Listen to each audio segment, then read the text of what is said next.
ওরে এ ঘর খানা যার রচনা কজন তারে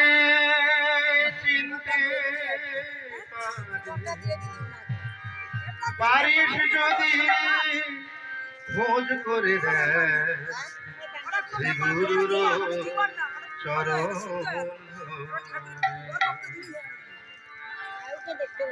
করে